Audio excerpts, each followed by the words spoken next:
Makanya jamaah sekalian, HP ini alat mubah, tidak pahala, tidak dosa, tetapi bisa jadi sebab HP ini membawa kita ke surga, bisa juga jadi sebab membawa kita ke neraka. Apapun yang namanya yang mubah tergantung isinya. Gunanya apa? Gunanya kebaikan, silaturrahim, syiar dakwah, sebarkan kebaikan, sebarkan doa sahih, hadis yang sahih, dapatlah pahalanya, menjadi sedekah jariah bagi kita. Sebaliknya, kalau kita sebarkan keburukan, dosa atau berita hoak atau fitnah di mana-mana, itu membahayakan. Tahu nggak dosa jariah? Bapak Ibu pernah nggak dengar dosa jariah? Hah? Biasanya tahu apa? Sedekah? Sedekah jariah. Berarti sama sekali isinya boleh. Kenapa? Karena ingin meraih setiap satu huruf 10 kebaikan. Meraih satu huruf 10 kebaikan tidak harus faham. Menhayati, memahami isinya, apalagi menamalkan, itu lagi tinggi pahalanya dan besar karunia dari Allah SWT. Berarti baca, walaupun tidak faham isinya, tetap dapat setiap satu huruf 10 kebaikan. Satu hari 1 juz, 30 hari 30 juz. Cocok?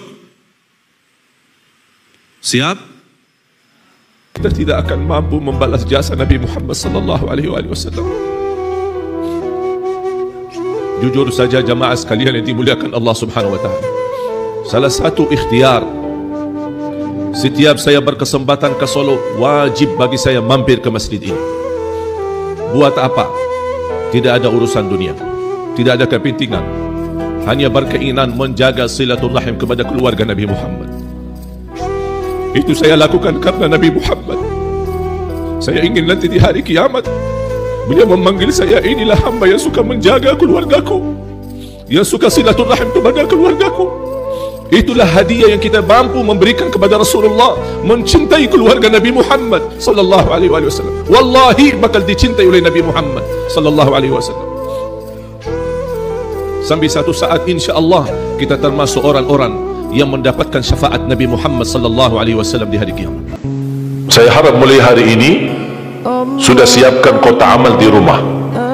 Bapa punya satu, istri punya satu, anak-anak masing punya satu. Apa itu botol, apa itu kaling, apa itu kotak, terserah. Setiap waktu subuh sebelum beraktivitas, isi sedekahnya. Kalau bisa isi disertai doa, pasti banyak hajat Bapak Ibu. Ya Allah, dengan berkah sedekah ini sembuhkan kedua orang tuaku kalau sakit. Ya Allah, dengan berkah sedekah ini sembuhkan penyakitku, sudah lama saya menderita sakit belum bisa sembuh. Ya Allah, dengan berkah sedekah ini karuniailah kepada aku dan keturunanku menjadi penghafal Al-Quran. Ya Allah, dengan berkah sedekah ini berikan kemudahan bisa ke tanah suci haji dan umrah dan ziarah Nabi Muhammad sallallahu alaihi wasallam.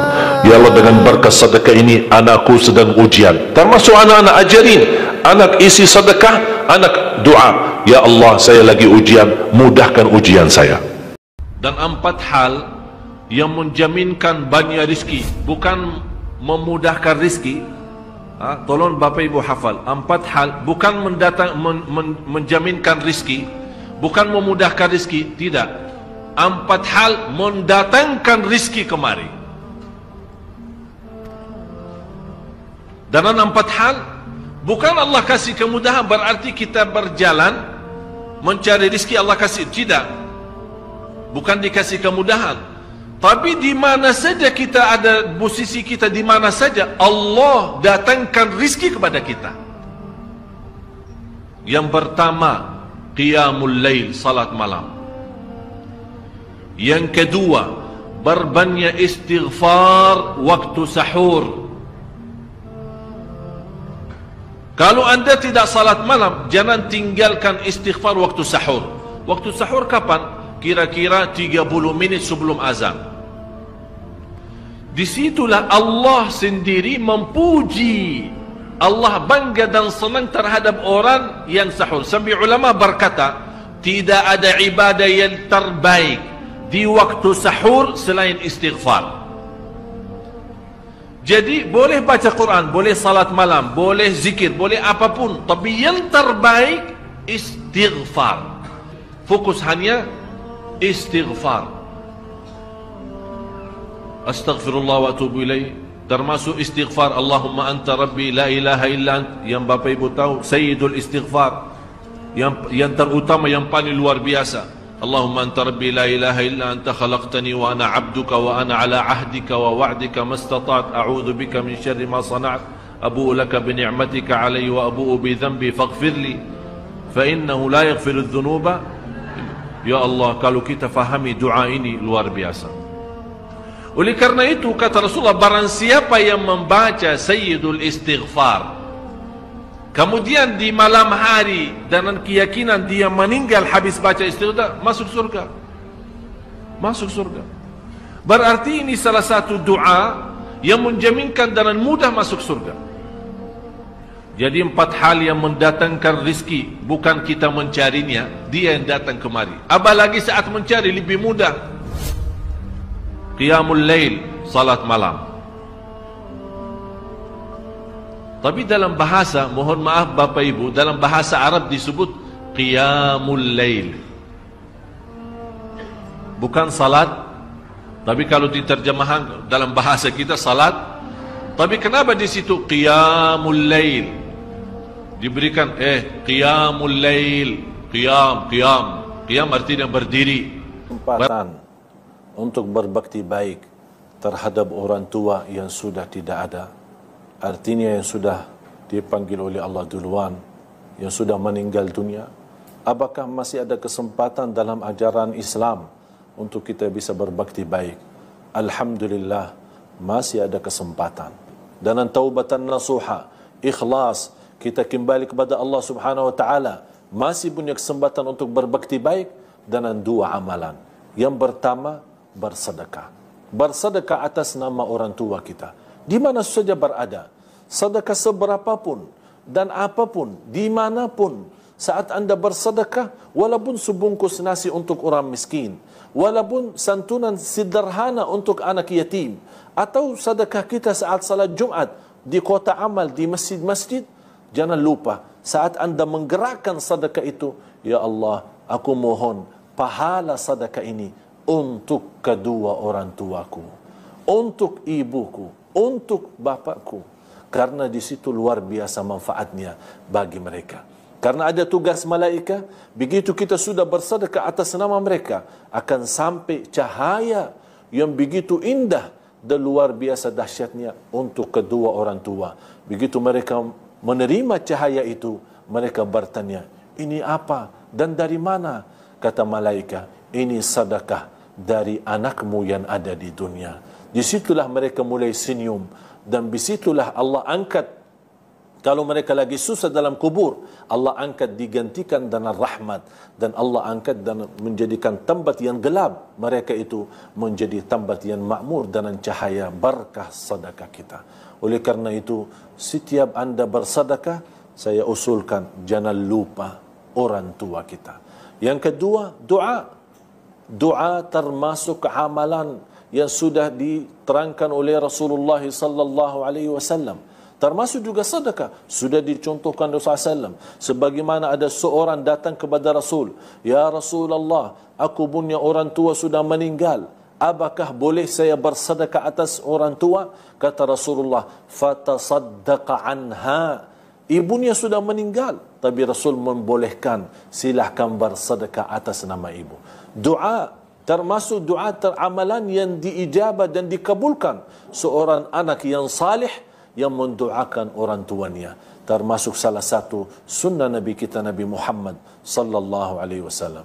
Fantasnya setiap kita tahajud, setiap kita berdoa dalam sujud, setiap kita mengangkat tangan, sebelum kita meminta hajat buat diri kita, sebelum kita minta hajat buat keluarga kita, sebelum kita memohon rezeki untuk keturunan kita, ada 2 amalan, barang siapa yang menjaganya dijamin masuk surga. Dijamin masuk surga. Apa itu Rasul? Sambil Rasul berkata, huma yasir wa man ya'mal bihima qalil. Sungguh dua amalan ini sangat mudah, tapi yang mengamalkannya sedikit. Ini kata siapa? Kata Rasul sendiri. Sambil sahabat pun terkejut. Aduh, aneh ya. Kok mudah tapi sedikit yang mengamalkan? Justru kalau mudah semestinya banyak yang mengamalkan. Tapi kenapa Rasulullah SAW berkata mudah tapi sedikit yang mengamalkan?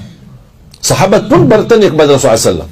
Yang pertama, ketika kita habis salat, kata Rasulullah SAW, dubura kulli salatin man sabbaha Allah dubura kulli salatin 10 wa hamida 10 wa kabbara 10 fatilka 50 wa 100 fil lisan wa 500 wa 1000 fil mizan.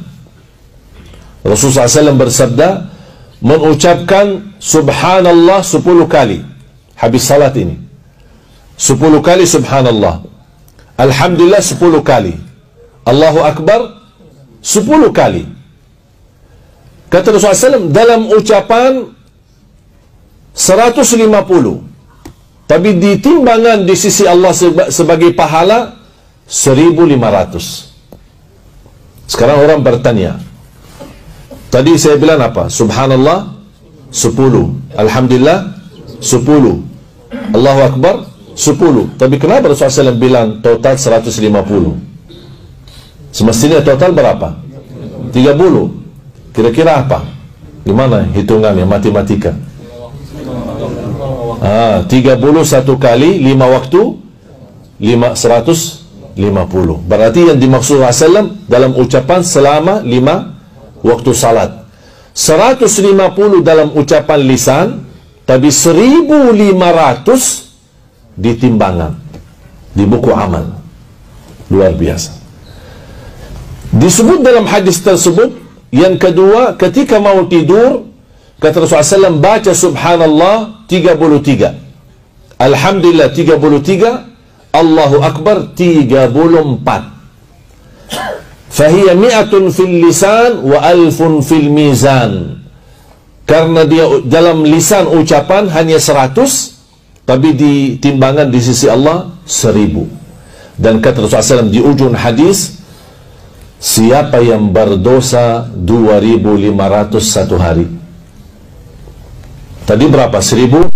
Ketika mau tidur dalam kondisi duduk, walaupun mohon maaf ibu-ibu lagi halangan tidak salat, boleh tetap amalkan amalan ini. Contohnya seperti ini. Silahkan kita praktik. Angkat tangannya seperti ini ya, bukan seperti doa, tapi seperti ini.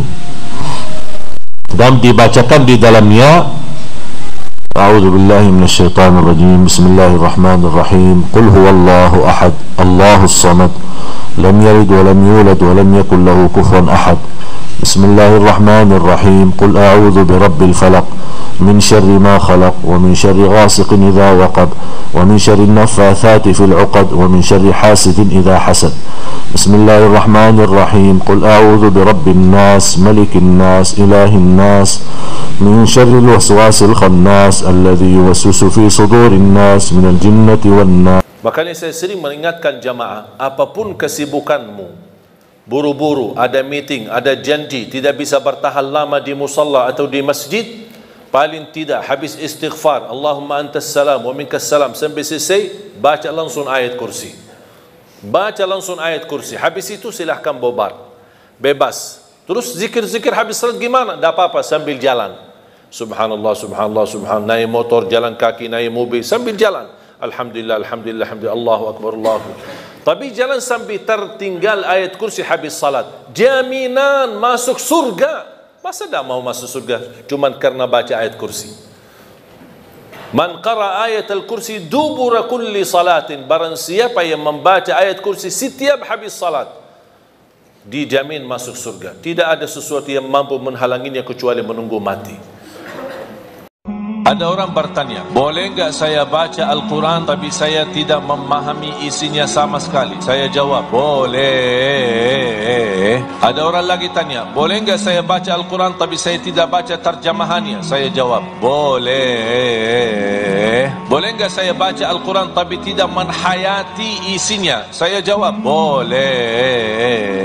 Boleh enggak saya baca Al-Quran walaupun tidak mampu mengamalkan isinya? Saya jawab, boleh. Tetap dapat setiap satu huruf 10 kebaikan. Faham, tidak faham, menhayati, tidak menhayati, mengamalkan, tidak mengamalkan, tetap dapat setiap satu huruf 10 kebaikan. Kita baca dalam lafazan kita, Bismillahirrahmanirrahim, kita baca 19 huruf, tapi malaikat tuliskan 190 pahala. Betapa banyak jutaan pahala yang kita bisa dapatkan melalui bacaan Al-Quran, walaupun kita tidak faham sama sekali.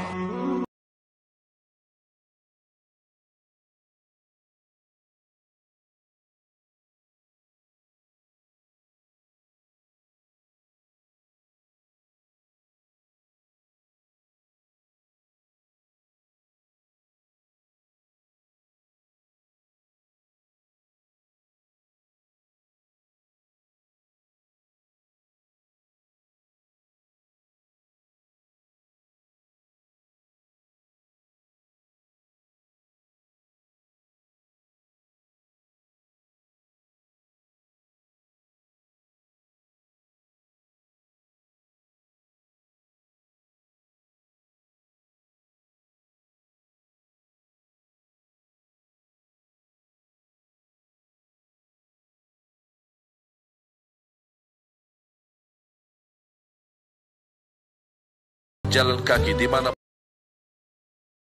Bismillahirrahmanirrahim. Qul huwallahu ahad, Allahus samad, lam yalid wa lam yulad wa lam yakul lahu kufuwan ahad.